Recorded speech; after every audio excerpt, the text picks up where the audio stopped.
This is for the players.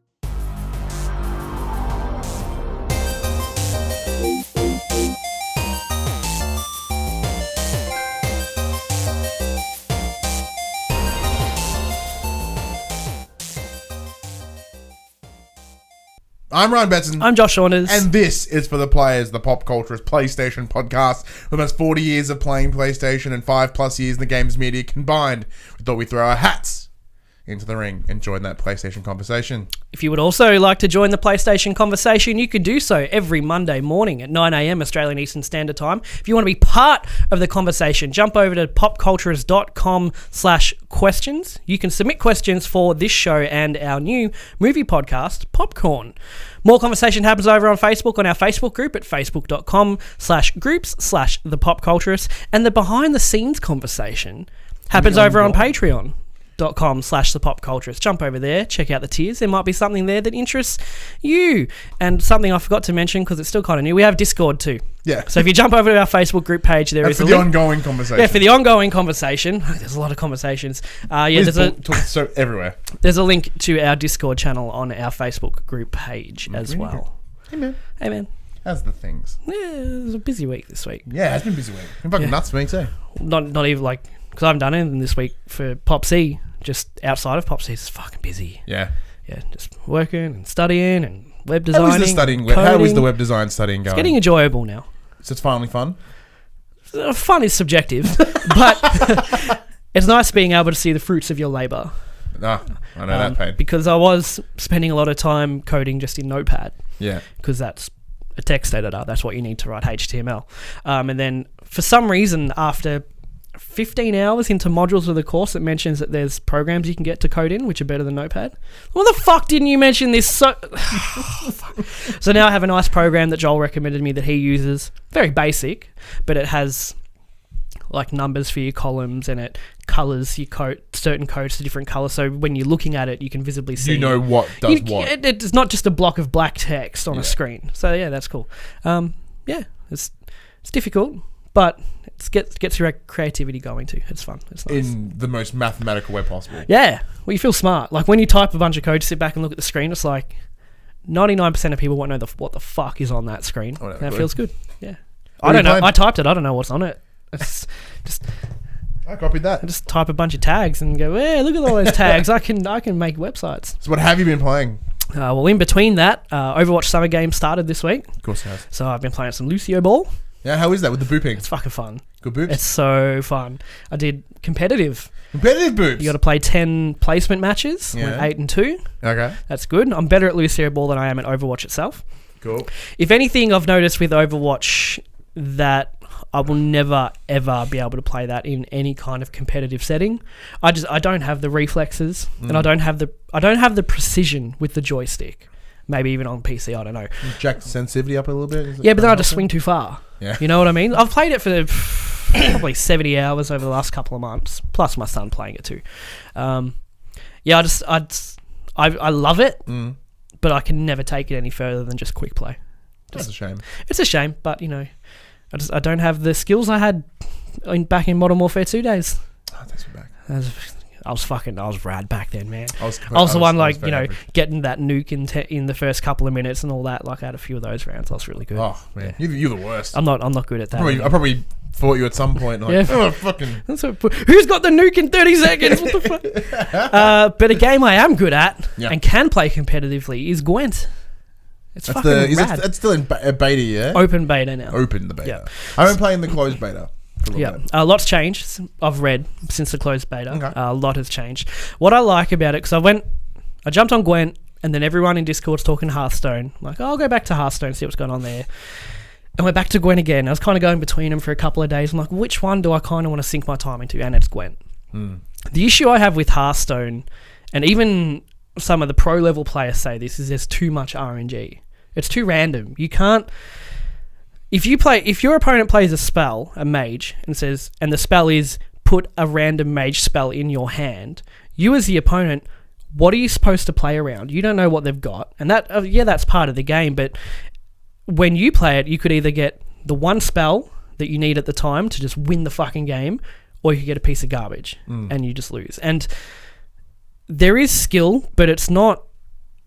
You don't. When you lose, I'm trying to find what I want to say. When I lose in Hearthstone, I feel like I lost a dice roll.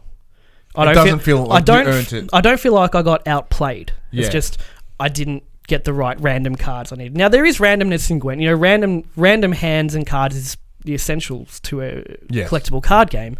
But with Gwent, because the decks are only 25 cards instead of I think 30 in Hearthstone, but you start with 10 cards in your hand, and then every round you draw 2 more cards. It's the best of 2 of 3 is how Gwent works. You know, whoever wins 2 rounds first. But the thing is that in round, whatever you play in each round, it doesn't carry over to the next round. So it's more of a game of chess. So you could essentially bust your nut with a big hunk of your deck. You could you could fucking demolish the first round, but then you lose round 2 and 3 because you overcommitted in round 1. See, it's a mind fucking game. It's bluffing, it's poker, it's chess. You know, you need to play just enough to make your opponent play that one extra card they didn't want to play just yet, but they have to because you've left them with no choice. You want to win the round and go into the next round with one extra card than your opponent, so you got card advantage for the next round. It's just, when I win in Gwent, I feel like I played really well there. And when I lose, I can identify exactly why I lost. And well. Yeah, it's like, I got outplayed, I overcommitted in this round, I undercommitted in that round, I played wrong, I didn't know what I was playing against, so I didn't know what to expect. So whenever I lose in Gwent, I don't feel like throwing my controller across the room. Whereas in Hearthstone, it's like, well, you just happened to get that one random card that won you the game. Yeah. I didn't get outplayed. That's not skill. That's just luck. You got lucky. But Gwent, it feels very much like chess and poker, you know, forward planning. Okay. It feels very skillful. Really enjoying it. I might have to jump back in. Working my way up to competitive now. Hey! Not without its flaws. Because it is an open beta, it doesn't have a lot of cards to muck around with at the moment. There's a few, each faction, there's 5 factions, has 2 or 3 decent decks that you can make to kind of keep playing, but... What is your faction of choice? Skellige! Okay. It was very aggressive. Yeah, well, they're very loud. Okay, cool. They're very loud. But the way Hearthstone does things is every few months they'll release a new expansion. So for the 3 or 4 months you get nothing. Yeah. Whereas CD Projekt Red have said, no, every month we'll put out another 20. We'll add another 20 cards into the pool. So you've always got that trickle of new cards coming in. But because it is an open beta, you got not very limited, but there are few. If you want to play competitively, there are only a few. By a few, I mean there's probably 7 or 8 different decks you can play to try to climb the ladder. Okay. But there's only one mode, which is play online. Yeah, no, like. I mean, you can play. Computer you can play. You can play AI. You can play casual. You can play ranked, and there's some challenges. But what I mean by different modes is you're always playing the same thing. Okay. You're always just playing the same game mode in any of those. Whereas like Hearthstone has, you play standard, you play what they call wild, they've got tavern brawl, they've got arena, they've got adventure mode. So there's all these different, and they all play very, very differently. But Gwent's in open beta. Hearthstone added all these features over the course of 5 years. So, Gwent will get there. I have very high hopes for this game. It's just a game where when I win, I feel like I did good. I didn't get lucky. Like, if I win in Overwatch, I got lucky because I'm fucking terrible. But yeah, with Gwent, I feel good. And even when I lose, I feel good. Because I feel like at a loss, I still learn a lot too. Yeah. So, yeah, good. What about you? Speaking of card games, I finally jumped on the Elder Scrolls Legends on the phone. Played about 20 minutes. I have nothing to say about it because it's played for 20 minutes. Just didn't. Yeah, I was like, okay, all right. I couldn't even tell you the basic mechanic. All I know is that, rather than sort of try to wipe out the number of characters, you could literally, so that you have you as the player and your hit points, then you have all your cards of varying hit points. I can dodge your cards and just take you out. So it kind of negates that. For me, it kind of negates the points of having the cards because I'll just overstep your cards every time. Yeah, but that's kind of how Magic does it too, is that you can attack me or you can attack my creatures. You get to decide. But if you keep attacking me, then my board's going to get to a point where I can just go and fuck you. If you're not looking at my side of the board and going, should I be attacking him or is his board getting a bit out of control and I should be, whittling his creatures away before I get swarmed. You know what I mean? It's a little bit forward thinking that, but I get what you're saying. Yeah, because a lot of the games I've only sort of played a lot of the basic story, and I'm just like, fuck the creatures. I'm just attack. Yeah, I won. Okay, but that's about as much time I put into that. Oh, okay. So as you would have known by the stream on Thursday, Dylan and I played Superhot VR. Mm-hmm. Fucking ton of fun. Incredibly frustrating. So the best way to explain Superhot is it's a first-person shooter puzzler. So you are shooting and you are throwing knives and ninja stars and shit, but you have to think of it like a puzzle game. I'm gonna do this and then I'm gonna do that. So you'll come in. You do a quick, because you got in the VR, you can do a quick scan of the room. And be like, okay, I can see a guy there, there's a guy there. I know there's a door there, so more's going to spawn from there. So then you think accordingly. Like, okay, cool. In my reach, I've got a bottle, a gun, and a knife. He's going to bum rush me, whip the bottle at him. Then grab the knife, whip at that guy, shoot the. See, it's if you're not moving, they're moving super slow mo. Yeah. So the way it works, it's all about when you move. So time moves when you do. So you can stand there and you can look around and it doesn't affect you. But once you start moving your arms, that's when time kicks in. Mm-hmm. So you have that benefit of stand still and go, okay, let's scan the room. You stand still and there's like a bullet like right between because your eyes. It moves incredibly slow. It doesn't. Time never stops. Okay, super slow mo. Super slow. Okay. And then by you moving brings it into regular time. Yep. But there are moments where it's kind of like frustrating. Like when you're trying to do the same little puzzle room like multiple times, it's beating the shit out of you. Like I swore a lot on that stream. Isn't that on you just for not learning? Well, yeah, but there are it's not entirely systematic. Okay. As in, like, okay, there's 4 people. I know he shoots first, then him, then him. Sometimes it's that shoots first. And like, what the fuck? And then you get a shotgun to the face. Oh, okay. I mean, so you can do the same movements you've always done, but that will switch it up a little bit. That's good. It's good. Like, it's, being a puzzle game, you need to be sort of somewhat consistent too. It adds a kind of a fun twist to it. Yeah. But it's also, there is that sort of the pinpoint accuracy involved, so you can fuck it really quickly. An example is there was this one that ruined me every time. You're behind a building, there's a fire escape, there's one guy coming down with a gun, and there's a guy to your left with a gun. I think there's a person in front of you as well.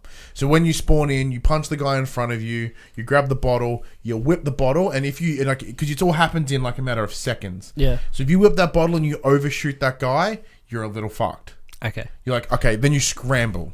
Well, you may as well just restart. Yeah, but like I tried to do it, I'll just keep going. Like, I'm like, okay, fuck. Then you have to dodge. Then you dodge his bullet. Wait till he gets close enough. Like take his gun from him, shoot him, and then like. Yeah.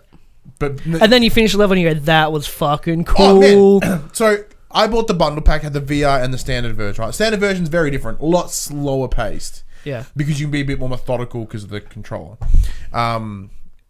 So there's a video I uploaded on my Facebook page where you spawn in an elevator and there's 3 dudes. They've all got guns and they're all directly pointing at you. So the second you move, you're going to get shot. So you have to like punch that guy, shift to the left, dodge that bullet, punch that guy, and pick up, so essentially what I did is I beat the fuck out of 3 dudes in an elevator. Then the doors open, there's 2 guys with AKs. You just go, choo-choo. And like, that's fun. The best thing about the non-VR version, so you do everything in slow-mo, then that's like completed. And then it'll show you exactly what you did, but in real time. Oh, okay, that's cool. So you're like, you're kind of doing it really slow motion. Sherlock Holmes. Yeah. Punch to the liver, do this. Yeah, pretty much. So you can see me sort of... So he's doing it all in slow-mo, and then when he's like, and then he can't do this, go. And yeah, because like I'm like, oh, that looks pretty cool. Let's watch that back. And I'm just like, pew, pew. And then I was like, walk out of the elevator, and I was like, fuck, that was awesome. I think Gorn would be a good stream, but I don't think it's on PSVR. Which one? Gorn. What's Gorn? Gore porn. That's not.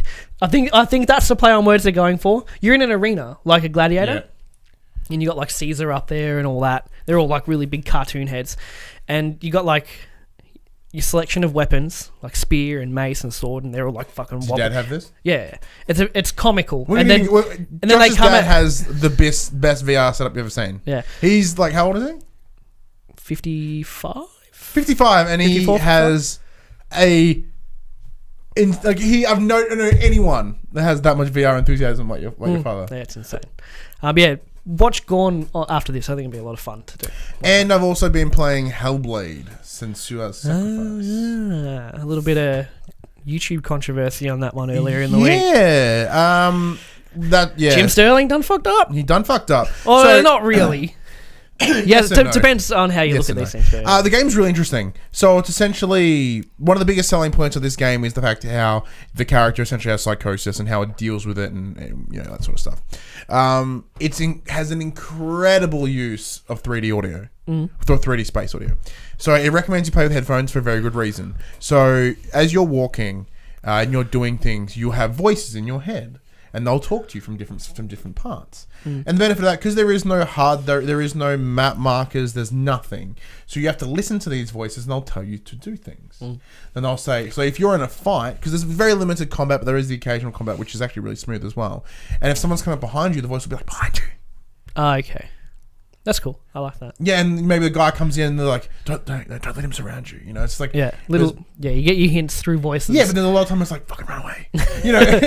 Fucking run, bitch, run. Yeah, and it's like, so some of the voices are really good. Some of them are like, what are you doing? Turn around. Yeah. It's you've been in this room for 30 fucking minutes. And then there's a lot of environmental puzzles as well. Kind of like, so it's kind of like The Witness in that way. There's a little, I don't know if I've seen that comparison before. It's like, hey, there's this rune, you need to open this door. This rune is in the world. So you're in this little box, not a little box, just a little area. You look around till you find in the environment that rune. And then go, bing, scan it, and you're in. Okay. The sound design is probably by far one of the best things. So what I found really interesting, so I did look a little bit into it in terms of how they recorded the audio for this game. What they did is they essentially got a studio room. Rather than having everybody sit behind microphones like this and go, and then map it in 3D space, they literally plonked a microphone in the middle of a studio room and people walk around.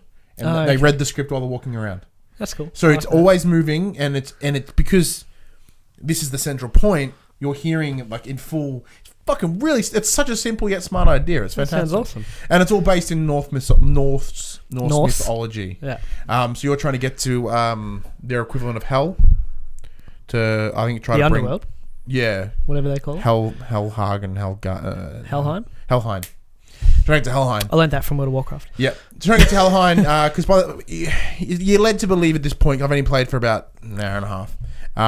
That you're trying to get the characters' love interest. They've died, and you're trying to get them back. It sounds like Hercules when Hades takes Meg down to hell and he goes to get her back. Yeah, the cartoon. Wow. Hercules. Very different.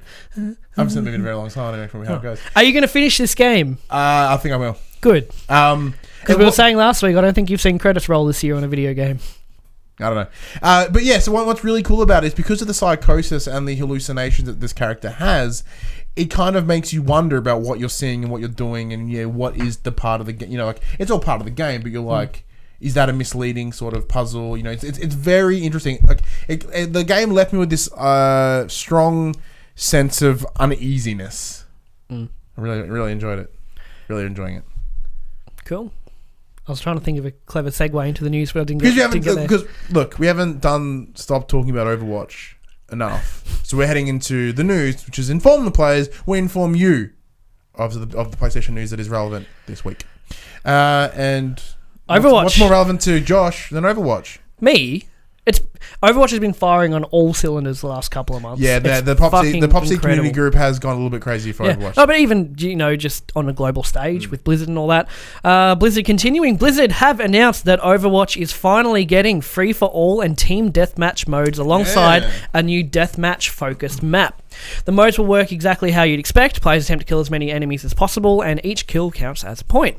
The first player in free-for-all to get 20 kills, or the first team in deathmatch to get 30 wins the match. It's worth noting that in team deathmatch, Mercy's resurrections of her teammates take points away from the enemy team. That's very interesting.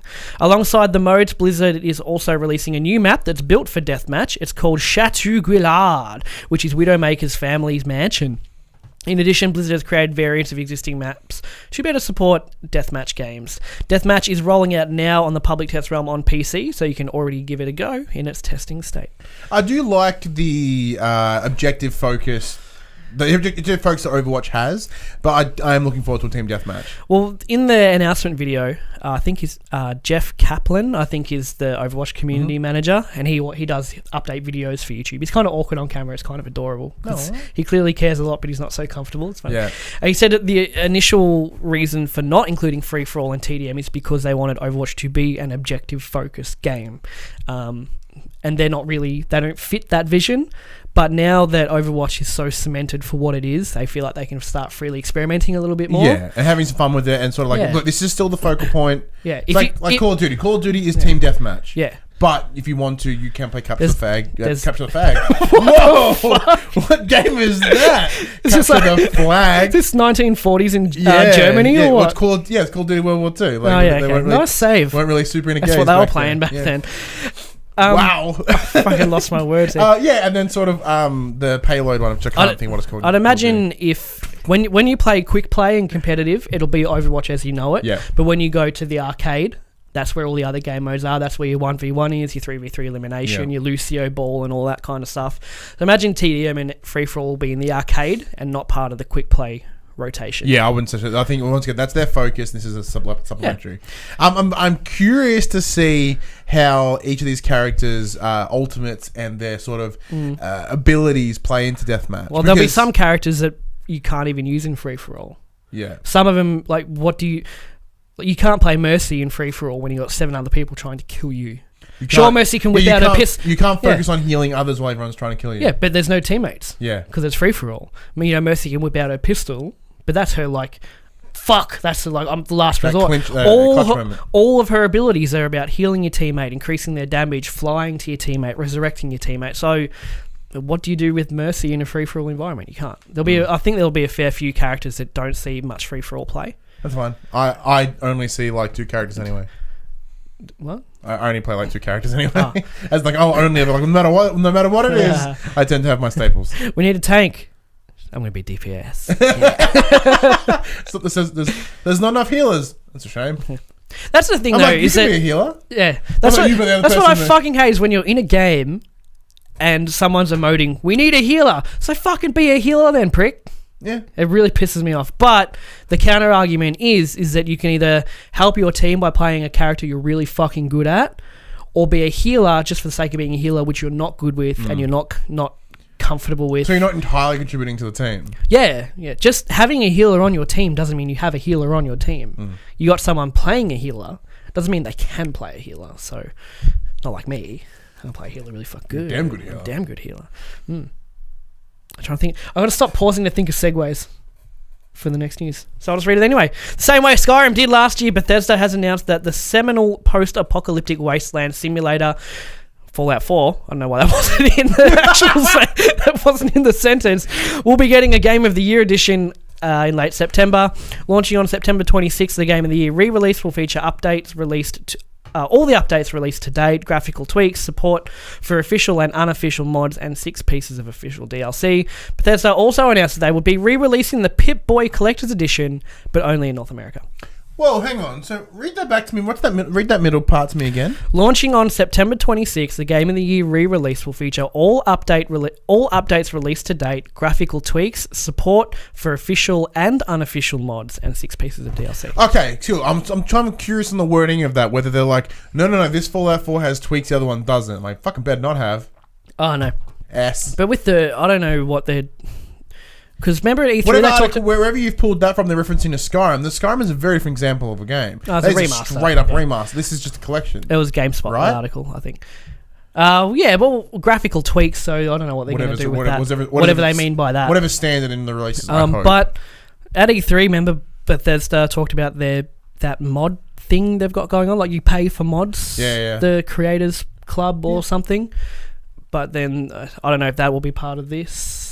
Or if I don't know what they're doing with that. Yeah, I'd hope that's standard, because they'd be really shitty otherwise. Yeah. I love Fallout 4, and it's a game I want to go. I try to go back to all the time. Never do. I never will, but Craig might be happy. But Craig probably already owns everything. Craig has everything because he's done everything you can do in that Craig, game. the PopC intern. I want to see where his settlement ended up building, because I know he was doing some insane shit. Yeah. He took full advantage of all like the patio furniture and shit you get in the DLC packs. Like, I'm the sickest patio I've ever seen. Speaking of patios, announced via the PlayStation blog, the first expansion for Horizon Zero Dawn will launch on November 7th. I'm not going to question that. They got patios in their huts. They do. There's no confirmation if that date is a simultaneous release at this stage, although it's pretty clear the kind of climate Aloy will be exploring. Set in icy territories to the north, this new chapter of Aloy's journey adds a new area to explore, new mysteries to uncover, and new highly lethal machines to take on, the post adds. Dad, for my birthday. Bam. Oh, is it? Nice. I'm keen as fuck, because Horizon came out, finished it, got the platinum, and my whole plan was to just put it away until the expansion comes out, and then play that. That's exactly what I'm going to do. If we get a code for that, I'm going to let you play. Yeah, seeing as you haven't finished the base game yet. Hey, we're doing the same thing with Uncharted next week. Story of your life this year. Yeah, we're doing the same thing with Uncharted, man. It's like you're going, I'm not going to play Lost Legacy. I'm like, I'll play Lost Legacy. Yeah. That's how it works. I'm definitely keen for more Horizon. Such a great game. Oh, also, I saw today they're releasing Horizon Pop Vinyls. Yeah, so Jess linked them. Yeah, I normally fucking hate Pop Vinyls, but see, the Watcher looks cool. This is the thing. The Pop Vinyls, can't fucking stand them. I actually hate them pretty much. Every convention we go to, we always try to film a little segment of us going to every stall that has Pop Vinyls, and I go, which is every stall. And which is every stall. And it's a great little supercut when we're done.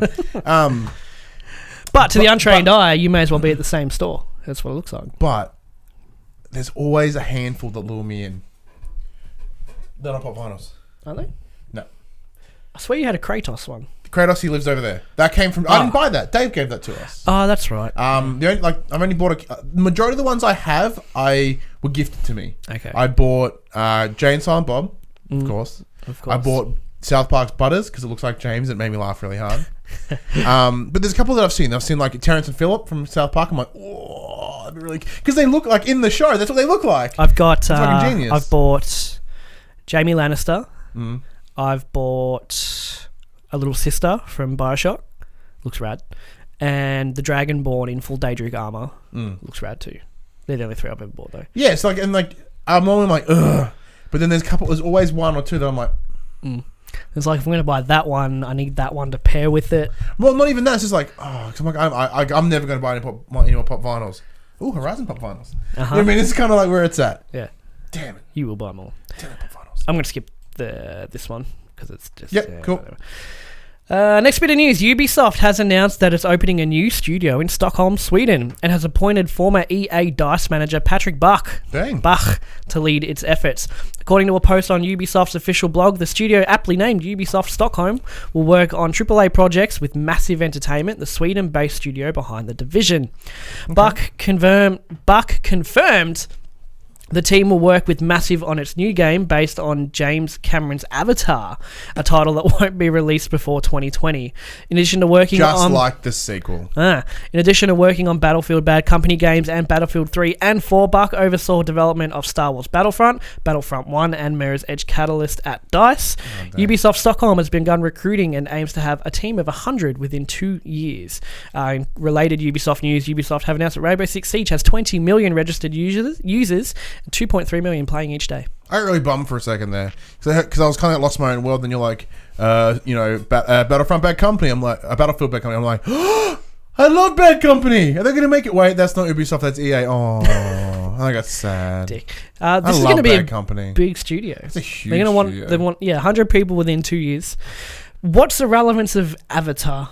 Because there already was an Avatar game, wasn't there? Yeah, it was poo. The shitty movie to video game adaptations.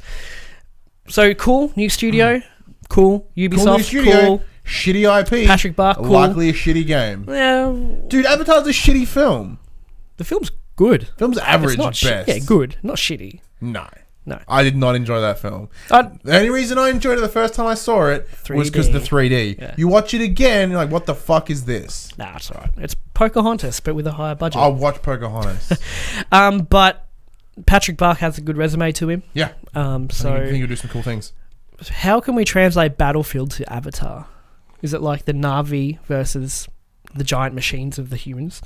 That'd be cool. Yeah. I'll be in for that. Just fucking slaughtering these blue people just like right in the center. It's my kind of game. Yeah. While pumping Eiffel 65 from the stereo. You know how cool, you know how happy I would feel to destroy all the Na'vi? Because fuck them.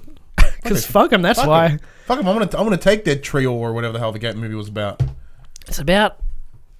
The you know film what? is a metaphor for humans. You know what? And you know their what the film need is a for new metaphor of? things. Blue people with tails that they fuck each other with, but they also use to ride horses with. But technically, they fuck their horses and their birds. That's not a metaphor, that's literal. No, but those kind of movies do just make me hate the human race as a whole. Oh, we are shit. We are just pieces of fucking We're garbage. pretty trash. Speaking of trash, Hey! finally did a good one. Details about PS4's forthcoming firmware update 5.0 have reportedly surfaced, revealing that 1080p and 60 FPS Twitch streaming support is on the way for PS4 Pro users. According to Eurogamer, who reports to have acquired a copy of Update 5.0's release notes, the update also adds the ability to follow any user account without needing a friend request or maxing out your friends list. Woo! According to the update notes, Sony is doing this to encourage more sharing of content and more interactions among players and boost the viral potential of the UGC for developers. Players will also have the ability to block users as well. Can't we do that now? As well as the option to choose whether or not they want anyone or just existing friends to be able to follow their account. Other additions in the forthcoming update include expanded account management options with new family accounts that can feature multiple adult accounts, as well as updates to system notifications, making them visible from the quick menu. According to Eurogamer, Sony plans to launch the firmware update alongside a revamped PlayStation app in the not too distant future. I don't give a dick about any of it. See, none of those things feel like that they should be 5.0 worthy. Really. No, they're like mini patch. They're Like all mini patch. The in-between stuff. They're all minties. Unless I'm underestimating the need and want for the 1080p 60 FPS Twitch streaming. Yeah, I think that is a growing market. Yeah. That one's fine. How many people would be streaming directly to Twitch from the PlayStation without a lot of really bad YouTube channels. without going through an Elgato into a computer and doing all that? Because if you are going to capture it, you want to have an overlay, you want to have a chat up. Exactly. And you don't, and the standard layout of the PS4 is trash. You don't want to use it. Yeah. There are ways. I did because all the time I'm too lazy to come here in the room and set up. I'm like, can I stream from the PlayStation in the lounge room? Couch is really comfy. It's not that easy. It's garbage. Eventually, we'll just hook up a couch in here. When we have the PopC studios in the streaming room, there's a couch. None of those things seem like the notifications on the quick menu. That's cool. What's that? The quick menu is when you hold the PlayStation button and it goes pink. I don't think I've ever used that in my life. I use it all the time. Yeah, I used it when I was using Spotify. Yeah, but I don't know. That's cool, but cool. None of that is impressive unless there's a big infrastructure rebuild behind it, and they're working on things to come out in the near future. Like for the foreseeable future, I am and forever will be Microcuts 88 on the PSN. Bets in. Fucking shit. Oh well. The top selling games for the week ending 6th of August 2017 have been announced. Starting at number 10, The Last of Us Remastered, Horizon Zero Dawn, Rainbow Six Siege, COD Bops 3, Prey, Uncharted 4, Ghost Recon Wildlands, GTA 5, Rugby League Live 4, Crash and Sane Trilogy. Quick bit of trivia. AFL Evolution had a longer stint at number 1 than Rugby League Live 4. Yeah, who's the real sport now? What? No one watches AFL, everyone watches rugby. Right, fuck you, rugby. It's good to see Last of Us back in there. Yeah, I don't know why. It must be. Was it Sam? No. Well, it sold like 3 copies, therefore it gets 10 spots. See, look, it's something we talked about. Jumping off what you said last week. What's about last week? I was like, I really don't think we sell that many games here in Australia on a weekly basis. It's the list each week is just boring now. Yeah. Except how can we having AFL Evolution was like a breath of fresh air, and it was exciting to see every week. Where is it? I'm still at number 1. Fuck yeah! I'm still at number 3. That's cool. And kind of dropped out. That must only be physical sales as well. I don't know, because it doesn't seem like there are some digital games I think we should be on that list, would be doing better. But if you can think of a better way for us to make the list better, make this more entertaining. Well, other than just reading it out. Because if it's the same games every week, fuck cares. What? I don't know what you're getting at. No, because I want the viewers, the community, to help me think or help us think of a cool way. We have the top 10 selling games for the week and the top 10 played community games for the week. Yeah, it's just Overwatch every week. That's going to be boring too. Gwent? Cool, that's going to get boring too. Oh, it won't. The game's fucking rad. Yeah, but talking about it every week. Man, you know how we talked about Persona for like 8 weeks flat? It's because it was relevant.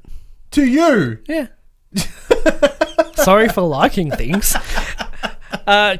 Interesting to note too that COD Infinite Warfare isn't in the top 10 Oh, shit. for the first time in I'm not sure how In a while. Last of Us isn't. Because now with no need to buy it to play Call of Duty Remastered, Yeah, I everyone guess. stops caring. And Naughty Dog having 2 games in the top 10 as well.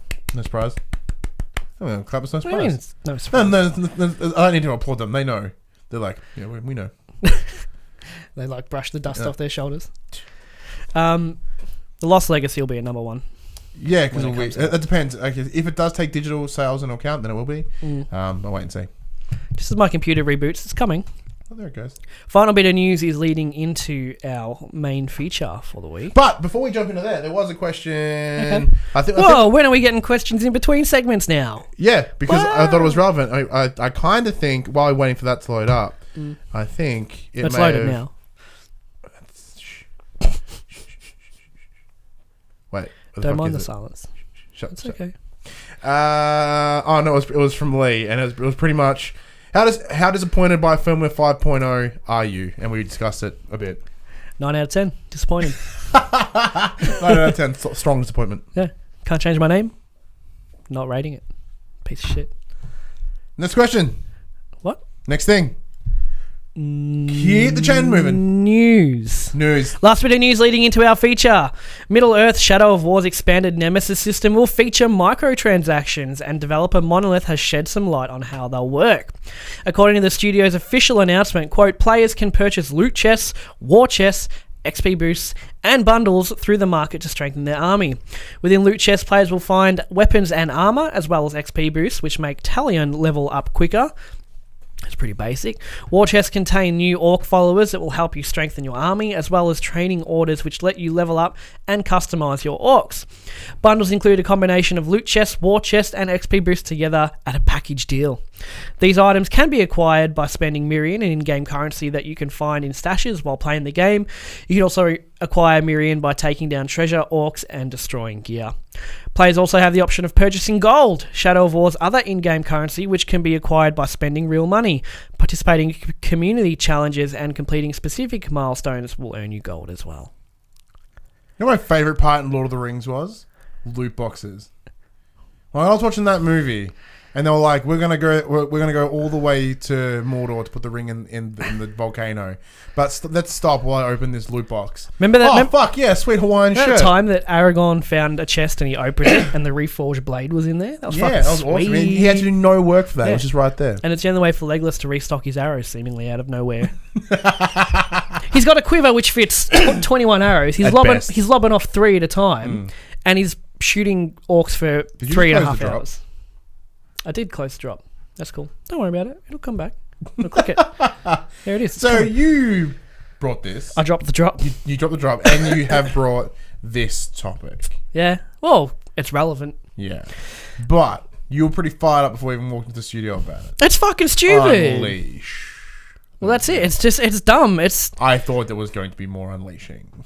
No, because you let me unleash before we actually started recording. No, but this is just a prime example of double dipping in a AAA title. Where back in the day, a single player game was a single player game, and you didn't need to buy loot chests or XP boosts. XP boosts, I think, is what rubs me up the worst. If you want to level up, go and play the fucking game and level up at a normal rate.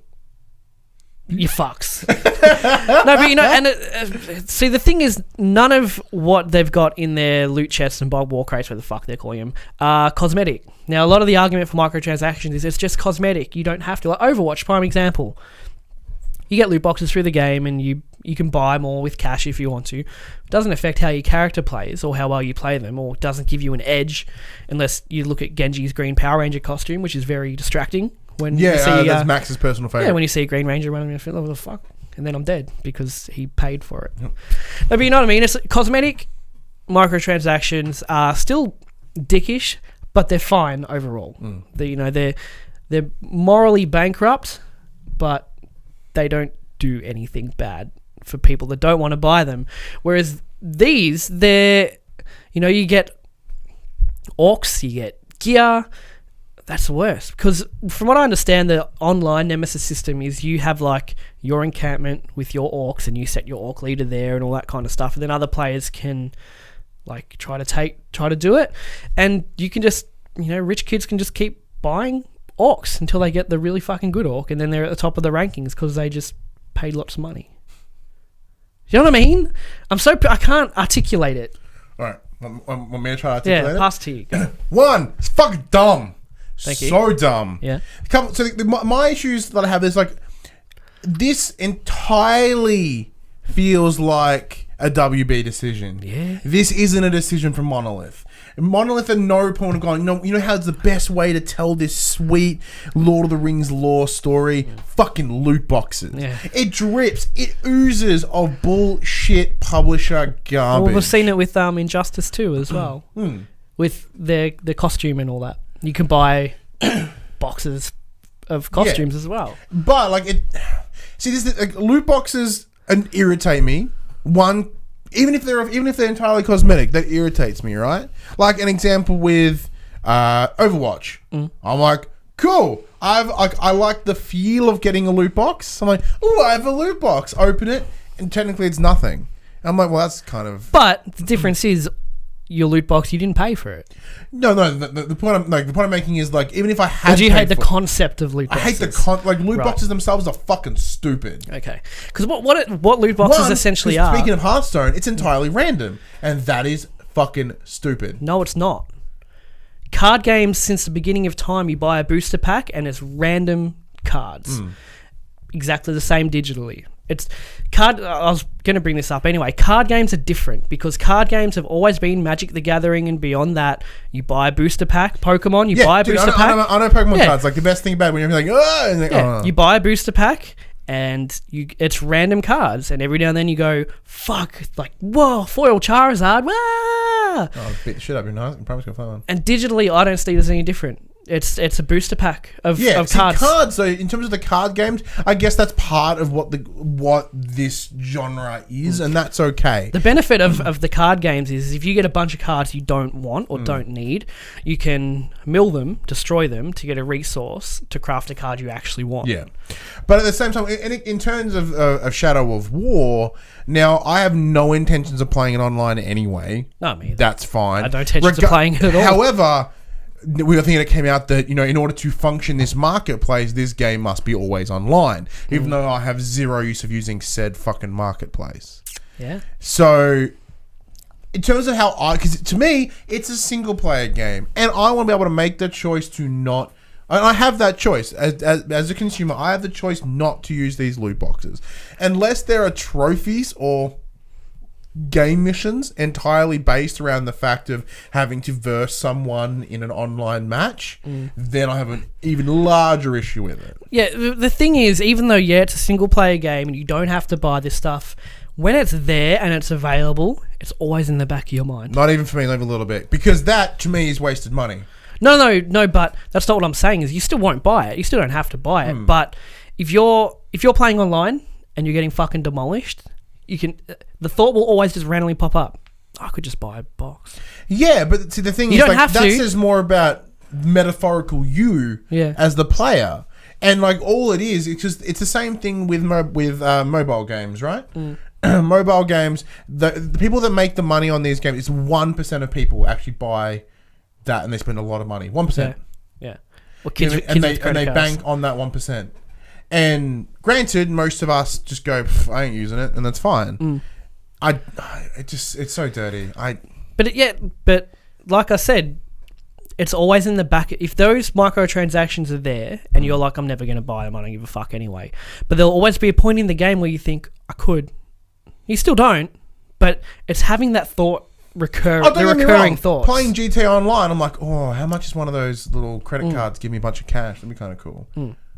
Yeah, but it's an online game. Well, this is a single player game we're talking about. So, like, if you're on a single player game, these literally shouldn't exist. If you're playing Shadow of War single player and you're getting to, I don't know how it works, but towards the end of the game, levels are few and far between. It's really kind of grindish. The thought will pop up at some point. I could buy an XP boost, and it shouldn't pop up at all. What's the real concern is So they're essentially saying, hey, here's XP boosts that you can use so the game isn't quite as long as you think, you know. So the whole idea is, so are you just going to pad the fuck out of the game? Like, are you going to extend shit longer than it needs to be just so that I have to buy XP things? Yeah. So like, are they making what could be a 10-hour game into a 15, 20-hour game purely because if you really want to, you just fucking pay an extra $80? Or inherently, the XP between levels to later on has been jacked up, so it feels longer, and you're like, oh, I could just buy the XP boost and make this go quicker. That's dirty. So there's a lot of hyperbole in this discussion, obviously. Oh, yeah. But that's so fucking dirt. Dirt! I wish microtransactions would go away. See, Overwatch loot boxes, I'm cool because they trickle in every now and then. They trickle in slowly. I never buy them. I got 12 sitting there for my son to open tomorrow, but they trickle in themselves. Like loot boxes, I'm okay with loot boxes. I'm not okay with loot boxes that might contain something to give you an edge over other players. That's not cool, especially if it's random. That's the thing is, you know, you buy these loot boxes like I'm going to get the best things. I can be the best online because it's random. You don't get what you want. Yeah. It's like, I'll buy another one. I'm also a horrible gambler, so I don't gamble like at all because I know I suck at it. So any sort of gambling function, I'm like, nah. Oh, you haven't been in the slot machine casino in Persona 5 yet, have you? No. That'll be fun for you. No, I won't. You'll never get there. No, You hit a wall there.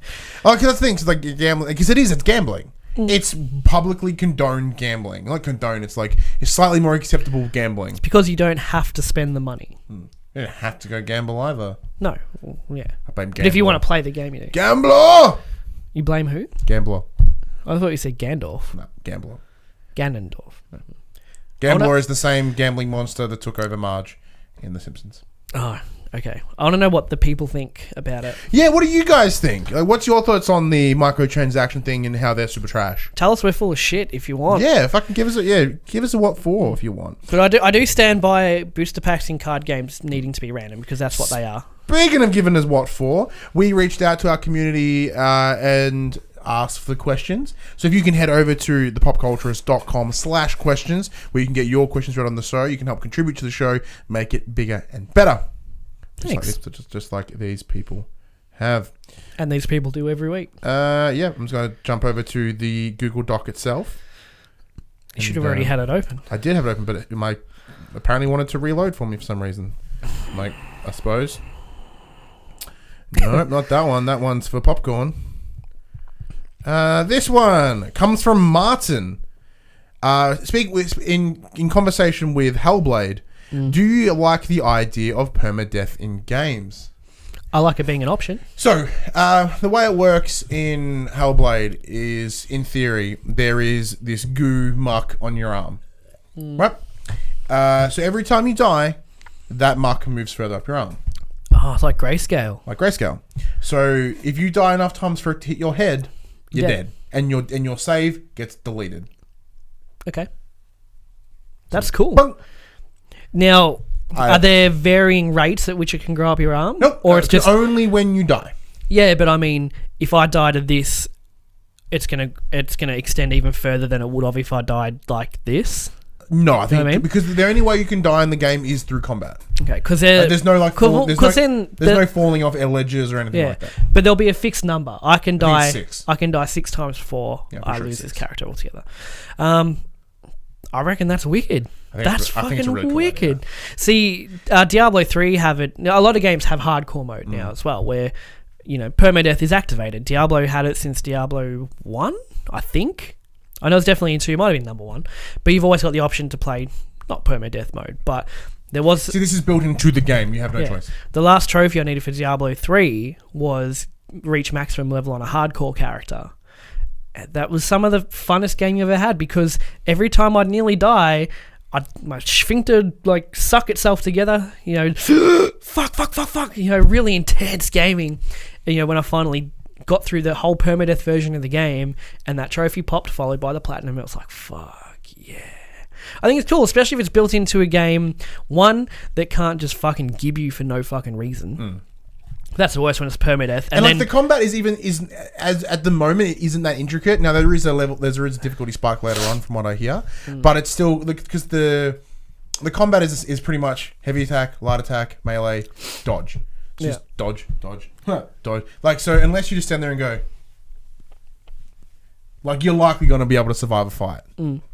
I think it's cool. I mean, it's really cool content, and it works into the game as well. Yeah. In terms of what the lore of the game is, what the story they're telling, I think it works really well. I know, like, speaking of Fallout 4 has a survival mode in it. My buddy Paul at work was playing it. Same thing. It's intense. Yeah. You actively avoid as much confrontation as and if you do, it gives you a new way to play the game. Yeah. Whereas Fallout 4, when I played it, I'd just fucking balls to the wall and go in there and I'd die fucking 8 times trying to take this one place. Whatever, it doesn't matter. But yeah, it changes how you approach things. But it needs to be built into the game in a way that works, like you're saying it is incentive of sacrifice. Yeah. Where if it's a game with permadeath where you're just walking and then a boulder drops out of the sky and fucking kills you for no reason, then that's not cool. Yeah, I think it's a great thing. I think it's awesome. I think it's not a new mechanic by any stretch, but... Is there a trophy to beat the game after dying 5 times with only one I don't know. I haven't looked at the trophy That'd be a list cool yet. trophy. I haven't died yet. I'm going to see how far I can go without dying. That's my personal... I'm sure there's a trophy for that. It's got to be, right? One with no deaths and maybe one with one death left. Yeah. That'd be cool. I'll see how it goes. Yeah. All right, what else yeah. Fuck, it's a really good game. It's a really good game. I want you to put it to when we're done here, chuck the headphones on and just experience the cool little psychosis-y thing that they're trying to do. It's really cool. Loading up the thing. Mitch asks, what are your thoughts on the new No Man's Sky update, and does it make you want to play? So I was thinking about putting that in the news this week, but I chose not to because that's how much I care about it. So that's just a question in itself. The only thing that I liked about it, but I was also sketchy of, there was a picture they released. And it looked like a Stargate in the background. I'm like, hey, there's a Stargate. Oh, someone's getting in trouble. Someone's getting sued. Yeah, someone's getting sued hard. No, it's way too late. The answer is no. Essentially, they've added apparently 30 hours more of story, some form of multiplayer. No, they're adding 30 hours of the first story because there wasn't one when you first played it. Oh, well, there was. You get to the center of the universe. Yeah, and then you know what happens when you get there? Nothing. Fucking starts all over again. Yeah. And literally, when you wake up on the planet and you've broken our ship, get to the center of the universe, starts it again. Okay. They've added some form of multiplayer, but not actual multiplayer.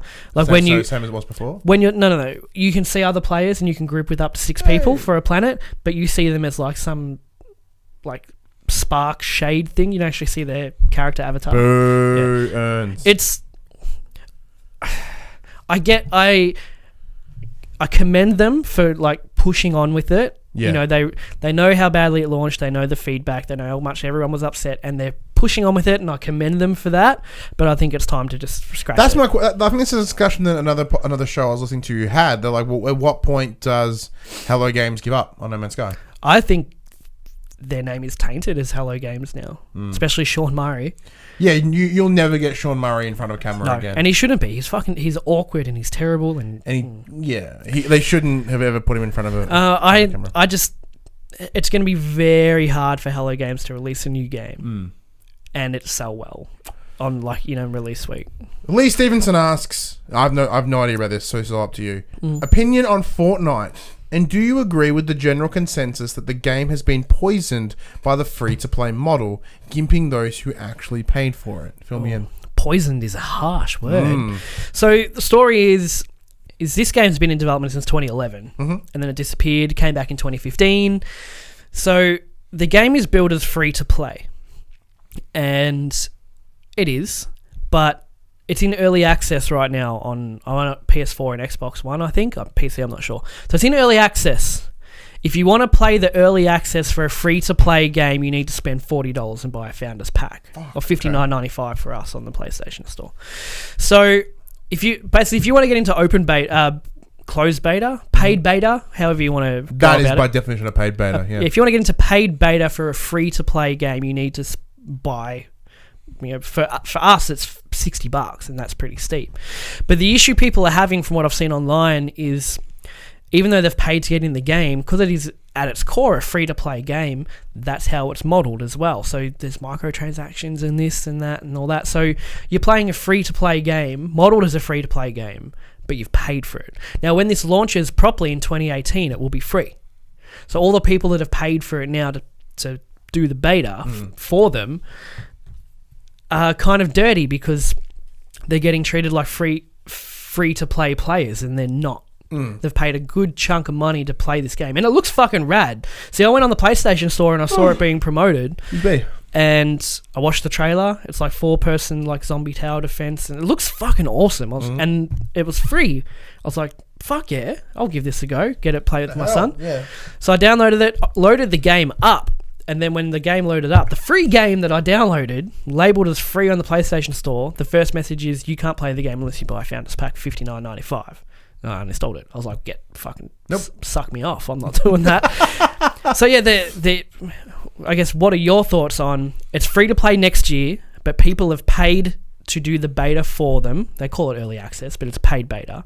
But the people that paid to play the paid beta are playing a free-to-play game, and it's modeled like a free-to-play game. Microtransactions and boxes. I remember, once again, because I consume a lot of games media shows, and one of them they talked about, like, is Destiny technically a a paid beta if you have to have PS Plus to play it? I'm like, no.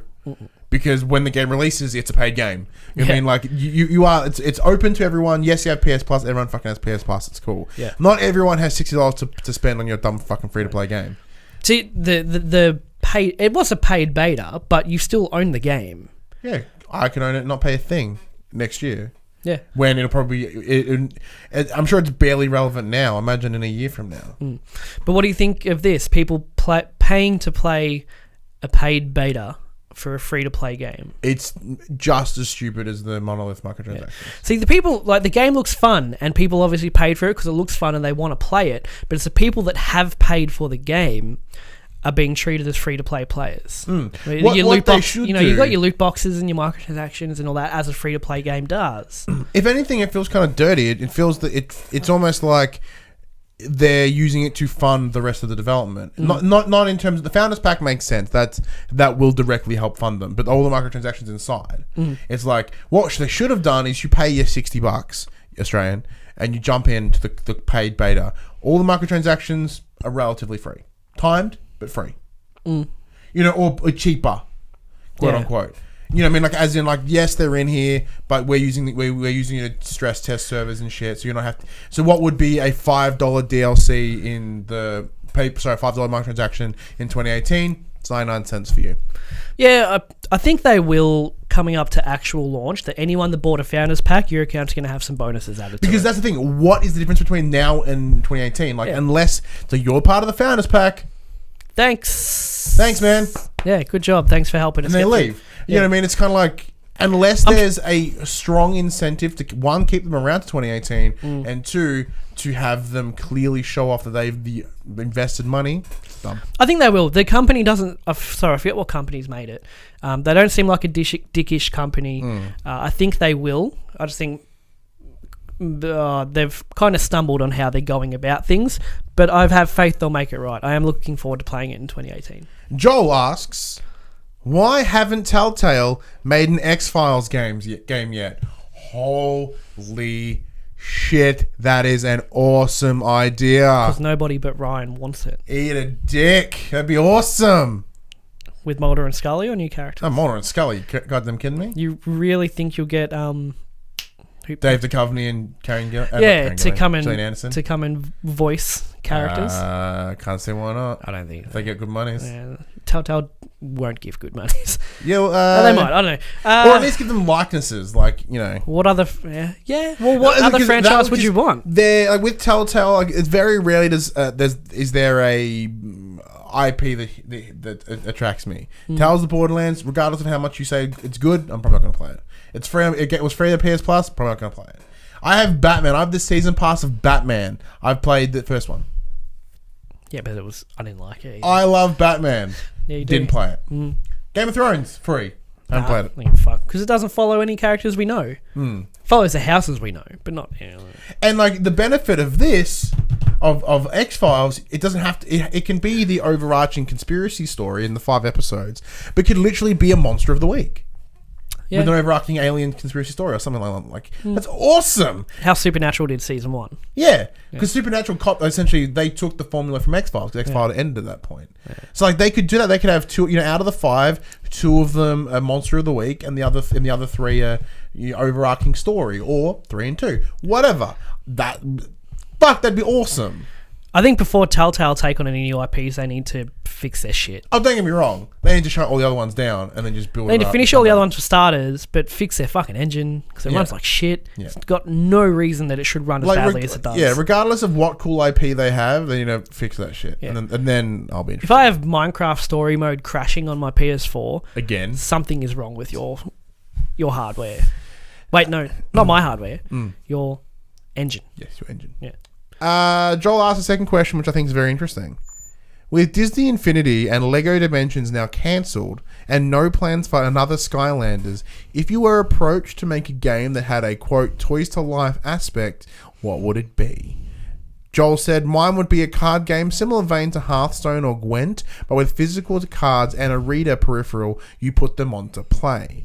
This way you can still play the game physically with friends in person, and in-game transactions would become real-life transactions with physical rewards. It's fucking rad. Like Yu-Gi-Oh! Man, you go in like, VR. Yeah, well, yes, like even, like Pokemon would be cool. Oh my god. Like, you know, you got the cards for your Pokemon and, you know, you want to switch in battle, so you take, swap the card around. It'd be a cool way to play physical cards against someone who's... I like that idea. That's cool. That's really fucking cool. And I don't see why it can't happen. And Lee made a comment saying it doesn't fit the age bracket of the Toys to Life, which is the 6 to 12s. That's fine. Change the fucking age bracket That's then. fine. Like, dude... Age bracket is just a number. As I've, we've got another buddy of ours, Martin, who, was asked the first question this week. He is he's madly into Magic, the Gathering, right? So he's been sort of telling me a lot about it, and he talks about the extent that he goes to pay them and what they're worth, and he has these full plans. I'm like, fuck. Imagine if you could play that on, like, like, he's like, I have spent hundreds and hundreds of dollars of years worth of, that, and like, what if you start, buy the cards and there's a little chip in it, like, or a little sticker on the back of the card, and you just go bink, and it registers, like, because that the idea of being able to then play it in person and then take it and play it online, because I have a couple of board games here in my house. I have like the DC deck building game, and like Cards Against Humanity as an example. Like, there's all these games that I think would really benefit from online versions. Like, Cards has it. Yeah, but not on consoles. But like, the reason I don't play them often is because I have no one to play them with. Yeah. If I could play them with you and Dylan and Craig and Dave and everyone comes over, and then when no one's here, I'm like, I'm going to play it online. I'll just play it on my couch. Like, it's instantly better. What about holographics like Yu-Gi-Oh? Like, take away the consoles and the computers and all that, but you get your, I don't know, sized board with your card reader at the end of it, and you slot the card in, and then goes whoop, little hologram of whatever you just put in, like a mini version of Yu-Gi-Oh. Yeah, that'd be really cool. We're talking like with game, like that would be very expensive and in person. It'd be like the holo chess in Star Wars. Yeah. The only problem is they'd be very easy to gimp. You could gimp the fuck out of that card if it's a sticker and something. All you need to do is the RF reader. And things in the same way that you can go on eBay and for like $20 you can literally get every amiibo there ever was. Yeah. And then they just someone fucking copies it to a chip. Yeah. But as far as what else I would want, it's probably not much, because I play video games and I enjoy card games. So what Joel suggests is actually fucking in terms of the Toys to Life, like, they don't really interest me. Like, amiibos never really interest me. I'm not a big Nintendo guy to begin with. They are well made little figures, but like, apart from the 2 Crash ones that I have back there that were a gift to me anyway, I don't own Skylanders. Like, that's the only reason I have them is because they're cool little Crash figures. I spent lots on Skylanders a few years ago. Yeah. When the boy was right into them. Thankfully, he's not anymore. Well, Jess and Lee, like, they have pretty much all of them, but they've done it on the cheap. They would collect them as pre-owned and sort of pick them in the big bargain bucket from Mini Games. Yeah. So they every couple of days they'd go in and they end up getting into collections by fishing. That's awesome. Yeah, so there's nothing else I'm interested in enough that I would want. I liked Lego Dimensions. I liked its potential because Lego's fucking cool, and they had access to really cool IPs, and it's just a shame that one. They done fucked. I don't find the Lego games fun. Me either. I don't find them enjoyable at all. I like the IPs more than they feel clunky. They don't control well. Have you ever played 2-player split screen? Yeah. and it does that weird like wraparound thing. I don't enjoy playing the Lego games at all, so I don't really give a fuck. So in terms of a Toys to Life game, no. X-Files. Cards to Life game, that's Telltale. Do X-Files Toys to Life? Yeah, I wouldn't. You have the Monsters of the Week as your little figure. Yeah, no. Give me an X-Files Telltale, but don't give me an X-Files. Like Toys to Life, Cards to Life, it's kind of cool. Cards to Life's fucking rad. But that's not going to be around for a very long time. No, it's not. What's coming out this week? Incoming to the players. 3D Mini Golf PS4 Digital, Agents of Mayhem PS4 Digital and Retail, City Skylines PS4 Edition PS4 Digital, Dark Mystery PS4 Digital, Defenders of Ekron PS4 Digital, Eliosi's Hunt PS4, would you believe it? Digital. The Incredible Adventures of Van Helsing 2 PS4 Digital, you got it. Matterfall, PS4 Digital. Nidhogg 2, PS4 Digital. Night Trap, 25th Anniversary Edition, PS4 Digital. Observer, PS4 Digital. Paranormal Activity, The Lost Soul, PSVR Digital. The Pillars of Earth, PS4 Digital. Sonic Mania, PS4 Digital. Sudden Strike, PS4 Digital and Retail. Hey! Tokyo 42, PS4 Digital, and Undertale, PS4, PS Vita Digital. I thought that was the last one, that's why I emphasised it so much. Zero Escape, Zero Time Dilemma, PS4 Digital and Retail. Whole lot of nothing, but a fair few somethings. So there's a couple of I'll go down the list. So in terms of Agents of Mayhem, I've been getting press releases about that game for ages. Nope. It just looks generic. It looks like Saints Row, but not Saints Row, and Saints Row was fun, and this does not look fun. City Skylines, we played it when it came to the Xbox. They sent us a copy of that. It was fucking awesome. Didn't you insulted me somehow in that game? What did you do? We made the Josh Saunders hair memorial. Yeah, it was a cemetery that was in memorial of your hair. Yeah, thanks. Thanks, Chris Conway, for the name. That was fantastic. Look, City Skylines, fuck ton of fun. I had a really good time with that game. It's weird that it took so long to get to PS4, but not enough fun to go back and play it again. No, I'd go play it again. The problem is because I've played it only on streams. I feel bad going back and playing it on the same world. Okay. Yeah. Matterfall, Housemark, side scroller, little cool shooter. I want to read the thing. Yep, go ahead. Blast through explosive waves of contemporary arcade action in this rapid-fire twin-stick shooter. As a hero for hire, survive high-intensity side-scrolling war zones in vertical cities overrun by mysterious smart matter. So, it's twin stick shooting, so it's what Housemark is known for. It's kind of those who don't know, same people that created Resogun, Nex Machina. I think they do Dead Island as well. Alienation, Dead Nation. Sorry, Dead Nation, Alienation, Nex Machina, and so with Dead Nation, Alienation, and Nex Machina, they were the top 2.5D twin stick shooters. So this is absolutely beautiful looking great games. So this is more of the side scroller style. So very similar to Resogun in that way. I've reached out to PlayStation. We do have a copy coming on the way. We should be getting it early next week. Now, depending on what the embargo rules are, I will be certainly streaming that. Housemark do good stuff. They do very good stuff. Nidhogg 1 was incredibly popular. I never played it myself, but I can't comment. I hear it's good. Night Trap. An old VOD game. Not VOD, what's it called? I know what it is now. What are they called? Fuck, what are they called? Jim Sterling did a video on it once. He did. FMV games. That's it, yeah. There's like movies. Full motion video. Yeah. Yep. Fucking weird. It's some weird, and apparently that's weird as shit too. Another good stream. Paranormal Activity, The Lost Soul, engineered from conception. Engineered from conception for VR, The Lost Soul immerses you in a terrifying, realistic environment with haunting atmosphere and the need to survive. With very limited guidance, your free movement enables you to discover the secrets that lie in the House of Horror. Can you do this one? Because I did the last scary one. Oh, you little bitch. Having said that, no, I don't really want to, but...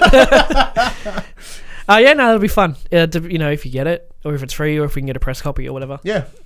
Pillars of Earth thing. Yeah. Sonic Mania. Now this is the one that read out. Experience the ultimate celebration of past and future in Sonic Mania, an all-new 2D Sonic adventure running at a crisp 60 frames per second with stunning HD retro-style graphics. So this is Dylan. Dylan, very rarely does Dylan ask about games. Here the other day, he went, "Hey, can Can we get Sonic? Ryan, you know how I don't ask for much. Yeah. Can we get Sonic? I'm like, I'll see what I can do. We didn't get it though, did we? I've got 3. I literally. The one time you ask for a game and you forget to ask for a copy. That's why I'll reach out this afternoon. But arguably the biggest game of the week is Undertale. I thought this was already out. That's what baffles me. It was in it was in the news a couple of weeks ago saying it was coming. The PC classic Undertale comes to PS4. Explore a rich RPG world full of strange and delightful characters where violence isn't the only answer. Dance with the slime, pet a dog, whisper your favourite secret to a knight, or ignore all of that and rain destruction upon your foes. The choice is yours, but are you determined enough to prevail? It's a game full of heart and soul. That's what it is. I mean, it can be. You can go in there and fucking massacre everything if you want, but you can have. I think you have a peaceful playthrough where you can talk your way out of killing, and all depending on if you're like a murderer or you're peaceful or kind of in the middle. It literally does impact the game, and you can see how it does impact the game overall. It seems to be a really touching story as well. And so many, like Game Theory, that's my favourite channel. I fucking love this game for their theories. There's a lot, a lot under the surface to this game as well, and it's actually incredibly dark when you kind of get in there. So it looks like there's a good conversation that can be had about Undertale. It would be if we played it. Speaking of conversations. Oh, shit. Yep, let me just bring up my little cheat sheet because we keep changing it. If you like that conversation, you can look forward to many more on Monday morning at 9 a.m. Australian Eastern Standard Time. If you want to be part of the conversation, you can be. If you head over to www.thepopculturists.com/questions. More conversation happens over on our Facebook community group, facebook.com/groups/thepopculturists. The behind the scenes conversation happens over on Patreon at patreon.com/thepopculturists. Go over there and check out the tiers. There might be something that interests you. And the ongoing conversation happens over on Discord. If you head over to our community Facebook page, there will be a link there and you can come and join us for some ongoing chit-chat. Literally chatting everywhere about all sorts of things. Primarily Overwatch is what we talk about. But no, we got Persona channel, which has died because Josh Anderson seems to have dropped off the face of the earth. We got a card game channel. Oh, he fell into Breaking Bad, so he's off. He's down the Breaking Bad hole right now. No wonder he seems so upset. Yeah. It's such a sad show. It's a great show. But yeah, we can make channels for whatever we want. So it's something you're passionate about. If you come in and say, hey, I want to talk about Blur. I'm like, you know what? I want to talk about Blur too. Let's talk about Blur. In this channel. I'm Ryan Betson. I'm Josh Wanders. And that was for the players.